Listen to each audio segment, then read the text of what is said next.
สรุปการใช้งานโดยรวมถือว่าพอใช้ได้สามารถชาร์จโน้ตบุ๊กได้จริง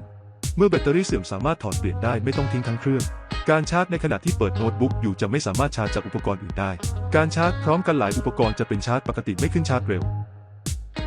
ด้านความปลอดภัยวัสดุขั้วแบตต่างๆดูเรียบร้อยดีเพื่อความปลอดภัยควรเลือกแบตเตอรี่ที่ได้มาตรฐานขณะชาร์จไฟเข้า power bank เครื่องจะมีความร้อนระดับหนึ่งแต่ไม่มาก